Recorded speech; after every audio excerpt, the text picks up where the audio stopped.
રંજનબેનના કહેવાથી 20 કરોડની જગ્યા મેં કોર્પોરેશનને એમને માલ દીધી. બહુ જિમ્મેદારીથી મેં પત્રકાર પરિષદ કરીને મેં પુરાવા સાથે પુરાવા સર્ટિફાઈડ સરકારની નકલ સાથે મેં આપેલા છે. નમસ્કાર, આપ જોઈ રહ્યા છો યુટીસી ન્યૂઝ. વડોદરામાં વરસાદી પૂર બાદ નેતાઓના આક્ષેપોનો જે ઘોડાપૂર આવ્યો છે તેમાં જ વધુ વાત કરવા માટે આપણી સાથે સંદીપભાઈ છે, અને સંદીપભાઈએ જે ધડાકાઓ કર્યા છે તેનાથી આજે સંપૂર્ણ ચર્ચા છે કે વડોદરા શહેરમાં ફ્લડ કેમ આવ્યું, તેમાં એક અલગ જ ચર્ચા શરૂ થઈ ગઈ છે. સંદીપભાઈ, તમે પત્રકાર પરિષદ કરી, આખો માહોલ ચેન્જ થઈ ગયો, તમે ઉપરા છાપરી આક્ષેપો કર્યા જમીનોના, ઇલીગલ દબાણોના, તમારે અચાનક કેમ આવવું પડ્યું અને અત્યારે કેમ આવવું પડ્યું? પહેલાંનો તો સૌ પ્રથમ હું મીડિયાનો અને તમારા તમામ મીડિયા પત્રકારનો આભાર માનીશ કે મારો અવાજ, મારા પુરાવા સાથેનો અવાજ આપે ખુલ્લો પાડ્યો. બીજી વસ્તુ કે મેં કોઈપણ પર કોઈ આક્ષેપ નથી લગાવ્યા. તમામ મીડિયાને પત્રકાર પરિષદ મેં જે કરી એ વિથ પુરાવા, સરકારની સર્ટિફાઈડ નકલો, એ દિવસની પ્રિન્ટની સર્ટિફાઈડ નકલ સાથે મેં તમામને મીડિયા કર્મીઓને પુરાવા સાથે આપ્યું છે. આજે કે કાલે કે છેલ્લા 3 દિવસથી જે તમામ પ્રિન્ટ મીડિયા, ડિજિટલ મીડિયા કે સોશિયલ મીડિયા જેમાં જે વસ્તુ ચાલે છે તમામ વિથ એવિડન્સ અને વિથ એની સર્ટિફાઈડ નકલ સાથેના એ આક્ષેપો નથી, એ સ્ટ્રોંગ એવિડન્સ છે જેની પર હવે ખાલી એ એવિડન્સના આધારે સરકારે એક્શન લેવાની છે. સૌ પ્રથમ વાત કે જે આક્ષેપ થયો કે વિનુભાઈ જીવાભાઈ પટેલનું મકાન ઇલીગલ છે, મેં કીધું કે નામદાર હાઈકોર્ટ ને નામદાર ડિસ્ટ્રિક્ટ કોર્ટનો મનાઈ હુકમ છે. એના પંચકાસોમાં અલગ અલગ પંચકાસમાં સ્પષ્ટ છે કે મકાન જૂનું છે, 1971 છે. એના આધારે આ મનાઈ હુકમ આપેલો છે, જેની તમામ મીડિયા કર્મીઓને સર્ટિફાઈડ કોર્ટની નકલ આપેલી છે.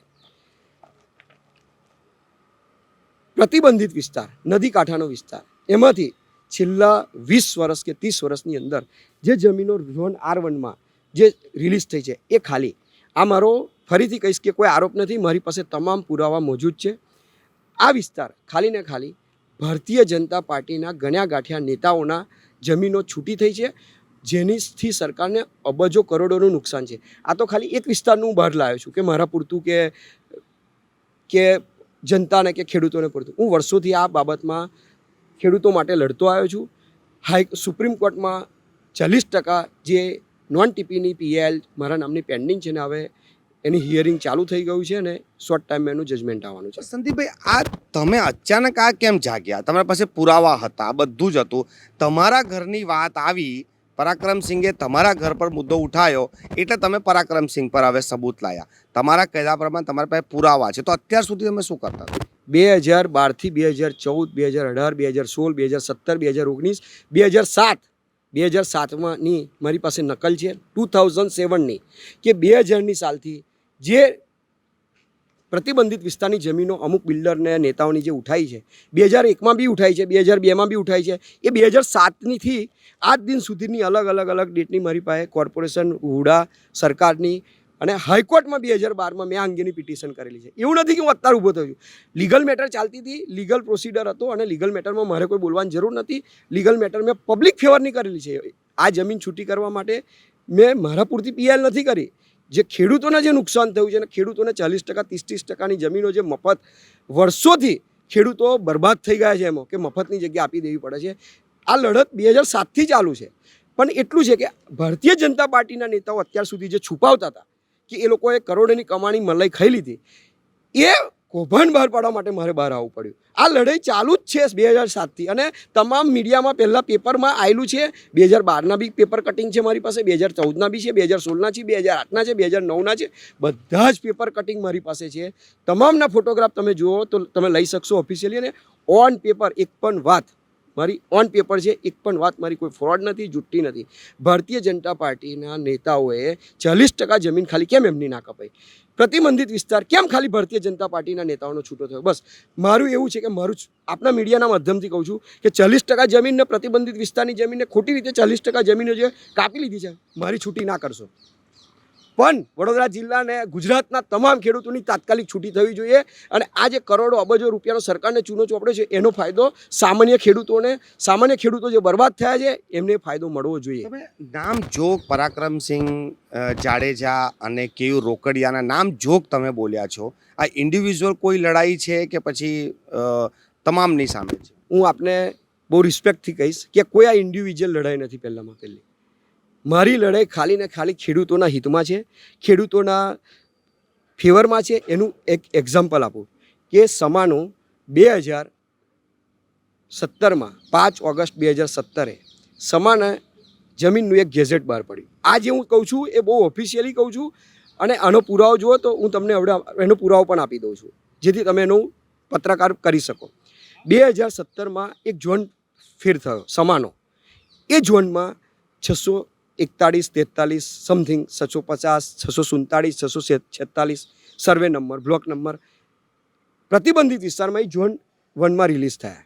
આ જે સર્વે નંબર છે કે 646, 47, 50 આ રિલીઝ થયા.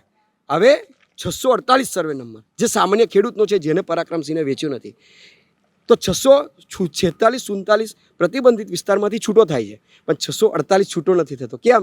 તો ભારતીય જનતા પાર્ટીના પરાક્રમસિંહ હોય કે કેવ રોકડે કે કોઈ પણ હોય એને ખરીદ્યો નથી કે એનો છે નહીં. તો પાછળનો સર્વે નંબર રિલીઝ થઈ જાય છે પ્રતિબંધિતમાંથી R1માં અને 648 જે છે પાછળ નદીથી બહુ દૂર એ કેમ નથી છૂટો થતો?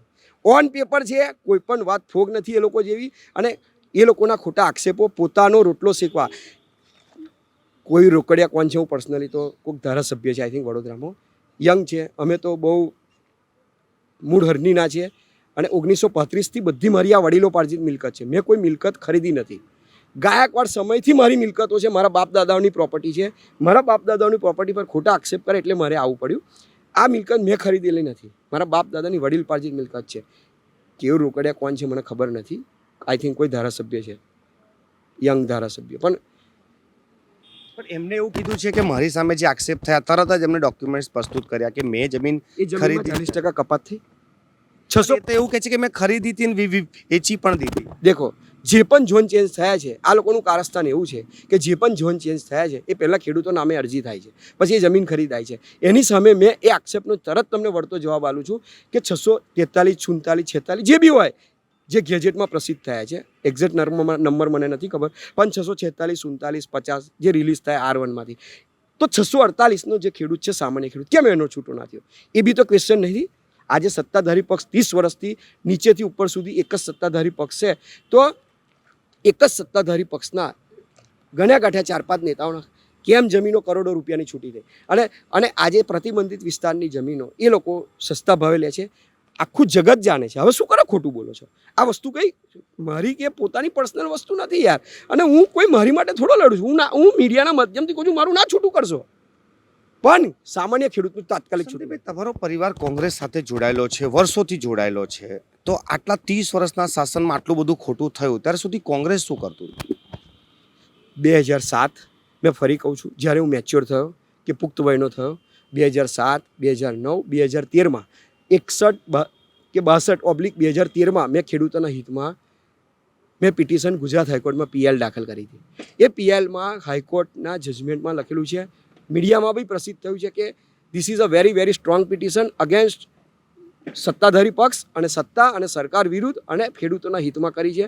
એમાં એ 26 TP સ્કીમ આવી હતી ને એમાં જે ફ્રોડ થયો હતો એમાં સ્ટે થયો હતો. એમાં એક પણ મારી જમીન નથી.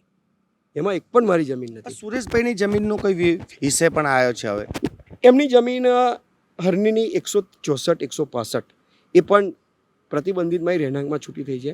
પણ એક્ઝેક્ટ ડેટ મને ખબર નથી, પણ મારા ધ્યાને આવ્યું કે આ જગ્યા તો પ્રતિબંધિત હતી. એનું કારણ છે કે હું હરણીમાં રહું છું, મારો જન્મ હરણીમાં થયો છે.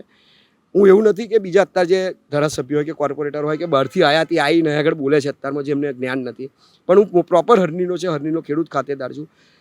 એટલે મને ધ્યાને આવ્યું કે આ જગ્યા પ્રતિબંધિતમાં છૂટી કેવી રીતે થઈ? ત્યારે મારા ધ્યાને આવ્યું કે આ તો હમની જગ્યા છે ને, આ સર્વે નંબર હરની 164, 65 પ્રતિબંધિતમાં છૂટો થયો. હવે હરણીમાં પ્રતિબંધિત વિસ્તારમાં એપ્રોક્સિમેટ આશરે 20 થી 25 સર્વે નંબર છે. તો સુરેશભાઈ ધુરાભાઈનો કે અનિલ ભોળાભાઈના સર્વે નંબરો, સિદ્ધાર્થ બંગલોઝ ખાલી એકલા કેમ છૂટા થયા? હું મીડિયાના માધ્યમથી ને મીડિયાના કર્મીઓને હું એક રિક્વેસ્ટ કરું છું, 2 હાથ જોડી રિક્વેસ્ટ કરું છું, તમે મારી માટે ના લડશો. આજે જાગૃત થઈ એટલીસ્ટ ખેડૂતો માટે, જે હું ખેડૂતો માટે લડું છું એમાં મને સપોર્ટ કરો, કે ખેડૂતને સપોર્ટ કરો. અને આ જે રિલીઝ 40% કપાઈ નથી ભારતીય જનતા પાર્ટીના નેતાઓની, 40% ખાલી ને ખાલી સામાન્ય ખેડૂતોની કપાઈ છે. પ્રતિબંધિત વિસ્તાર ખાલી ભારતીય જનતા પાર્ટીના નેતાઓ કે બિલ્ડરોનો છૂટો થયો છે. તો સામાન્ય પ્રજાને કે સામાન્ય ખેડૂતને એનો ફાયદો આપો. છેલ્લો સવાલ કે આ જે ખુલાસા છે, તમે રોજ એક નયા ખુલાસા કરી રહ્યા છો, હવે શું કરવા જઈ રહ્યા છો? કંઈ નવું આવશે આમાં? વેટ એન્ડ વોચ કરો. આ જે કૌભાંડો આ લોકોએ કર્યા છે ને એનો 10% જ કૌભાંડ છે. હજુ આનાથી એટલા મોટા કૌભાંડો છે. અને હું ફરીથી કહું કે આ તો એક મારો વિસ્તાર છે જ્યાંથી હું ચૂંટણી લડ્યો હતો. આ મારો વિસ્તાર છે, એ મારા ધ્યાને આવ્યો. આવું તો આખા વડોદરા આખા ગુજરાતમાં કેટલા બધા કૌભાંડ છે. આજે તમને એવું લાગે છે કે 30 વર્ષના શાસન પછી કેવું રોકડે આવીને સ્પાઈડરમેનની જેમ એવું કહે છે કે 1976માં ટીપી બની કાસ્ટ. આજે વડોદરાની જનતા શું તમે વડોદરાની જનતાને શું સમજો છો? વડોદરાની જનતા હોશિયાર છે, ધંધાદારી, સારા વર્ગની અને ભણેલી ગણી પ્રજા છે. કાલે તમે જોયું હશે સોશિયલ મીડિયામાં એક લેડીનો કોઈનો વિડીયો વાયરલ થયો છે. હું પર્સનલી કોઈ ઓળખતો નથી, કે મારી પાસે નંબર પણ નથી, કે મારા ટચમાં પણ નથી. એવા લોકોનો અવાજ દબાઈ ગયો છે કે તમે 30 વર્ષના શાસન પછી વિપક્ષ પર તમે 30 વર્ષમાં કરો ને, તમને કોને રોક્યા હતા? તમારી સ્પષ્ટ બહુમતી હતી, તમારે જે કરવું એ કરી શકત. મારું તમને કહેવું આ જ છે કે 30 વર્ષના શાસન પછી જો તમે વિપક્ષ પર ઢોળતા હોય તો આપી દો સત્તા. બીજાને તમારથી ના થતું હોય તો તમને 1976માં ટાઉન પ્લાનિંગ એક્ટ અમલમાં આવ્યો, એનું ઇમ્પ્લિમેન્ટ અને ટાઉન પ્લાનિંગની કાયદાઓ ઘડ્યા પછી 1979માં એનું શરૂઆત થઈ ટાઉન પ્લાનિંગની, અને ટીપી સ્કીમની રચનાઓ થઈ કે જે સરકાર હોય. અને 1976ની ટીપી બતાવે છે. શું યાર, 1900 તમે 30 વર્ષના શાસન પછી તમે વિપક્ષ પર ઢોળો છો યાર.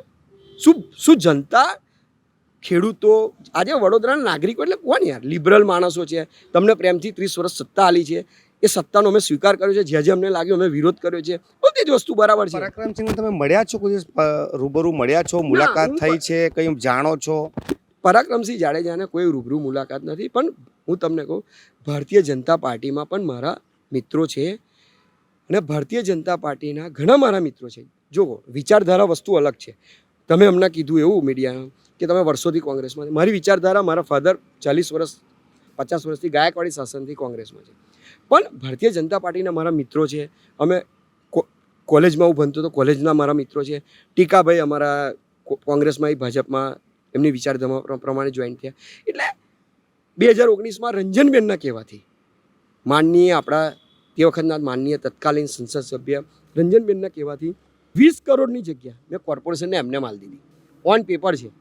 એની અંગેસમાં કોર્પોરેશન મને રાઇટિંગમાં લખીને આપ્યું, જેનો આજ દિન સુધી કોઈ પણ અમલ થયો નથી. તમને હું એક ચેલેન્જ સાથે, એક જવાબદારી સાથે એક સ્ટેટમેન્ટ આપું છું. મેં 20 કરોડની 20,000 ફૂટની જગ્યા આપી. ભારતીય જનતા પાર્ટીનો કોઈ પણ પ્રતિષ્ઠિત પૈસાવાળા નેતા 500 ફૂટ, 1000 ફૂટ, 2000 ફૂટ, 10-25,000 ફૂટ જમીન આપશે? સંદીપભાઈ, લોકો એવું કહે છે કે સરકાર સામે બોલવું, લોકો બીવે છે. તમને બીક નથી લાગતી? જો બીકમાં એવું છે કે મેં જે શરૂઆત કરી આ તમારા મીડિયાની, હમણાં પત્રકારની, કે 2007થી હું પ્રજા માટે, ખેડૂતો માટે લડું છું. મારી પર કંઈ કદાચ થશે કે કરશે એવું મને આભાસ છે, જે મને વાત મળે છે બહારથી. કંઈ નહીં, એ વસ્તુ છેલ્લે નક્કી તો કોર્ટ જ કરવાની છે. એ વસ્તુ તો છેલ્લે કોર્ટ જ નક્કી કરવાની. પણ આજે તમને પણ ખબર છે અને વડોદરાની જનતાને પણ ખબર છે કે જે અવાજ ઊભો થયો છે એ સચ્ચો અવાજ છે, પુરાવા સાથેનો અવાજ છે. મેં પુરાવા આલ્યા છે. પરાક્રમસિંહે બાઇટમાં, કોર્પોરેશનમાં, બહુ સભામાં જિમ્મેદારીથી કીધેલું છે કે મારા મકાન પૂરતી જ મેં જોનફેર જગ્યા કરી છે. બરાબર છે? તો મેં જે 9 કે 10 7 બાર આપ્યા, જે મારા ધ્યાને આવ્યા છે, જો બીજી કેટલી બધી જગ્યાઓ છે, તો એનું શું કે તમે જ ખોટું સ્ટેટમેન્ટ આલ્યું છે કે તમારા મકાન પૂરતા ઝોન ચેન્જ નથી થયા. બીજા તમારી જગ્યાઓ બીજી બધી બહુ ઝોન ચેન્જ થયા છે. બીજા તમારા માજી મંત્રીની ઝોન ચેન્જ થઈ છે. બીજા તમારા માજી કોર્પોરેટરની જમીન ઝોન ચેન્જ થઈ છે. અને એ મેં કોઈ પેલું શું કહેવાય કે કોઈક મીડિયાએ, પ્રિન્ટ મીડિયાએ ખોટું છાપ્યું છે ને, કે ઉત્સાહમાં કે એમાં જુઠ્ઠું બોલ્યા. પણ બહુ જિમ્મેદારીથી મેં પત્રકાર પરિષદ કરીને મેં પુરાવા સાથે, પુરાવા સર્ટિફાઈડ સરકારની નકલ સાથે મેં આપેલા છે. ખૂબ ખૂબ આભાર સંદીપભાઈ. આ હતા સંદીપભાઈ પટેલ, અને જેઓ સતત પત્રકાર પરિષદ કરીને જે ચોંકાવનારા ખુલાસા કરી રહ્યા છે તેનાથી વડોદરાની રાજનીતિમાં એક નવી ચર્ચા શરૂ થઈ ગઈ છે. જમીન જે કૌભાંડો કે જમીન ભ્રષ્ટાચાર કે પછી અધિકારીઓની મિલીભગત અને ગેરરીતિના જે આક્ષેપો થતા આવ્યા છે તેને ક્યાંક ને ક્યાંક તેઓ સમર્થન પણ આપી રહ્યા છે અને પુરાવા પણ રજૂ કરી રહ્યા છે. સૌથી મોટો સવાલ એ છે કે વડોદરા શહેરમાં જે રીતે આ જમીનોના ગેરકાયદેસર રીતે અધિગ્રહણ કરવું કે એને પલટાઈ દેવી, આ ફરિયાદો અગાઉ પણ લોકો કરતા હતા, પરંતુ હવે જ્યારે પુરાવા રજૂ થઈ રહ્યા છે તો લોકોને ક્યાંક ને ક્યાંક હવે આ બધી વસ્તુમાં વિશ્વાસ પણ આવી રહ્યા છે. ભારતીય જનતા પાર્ટીના 30 વર્ષના શાસનમાં તેમના નેતાઓ પર જે ગંભીર આક્ષેપ લગાવી રહ્યા છે તેમનો ખુલાસો તેમને પોતે બહાર આવીને જરૂરથી કરવો જોઈએ. કેમેરામેન પ્રદીપ ચોબે સાથે મનોજ શર્મા, UTC ન્યૂઝ.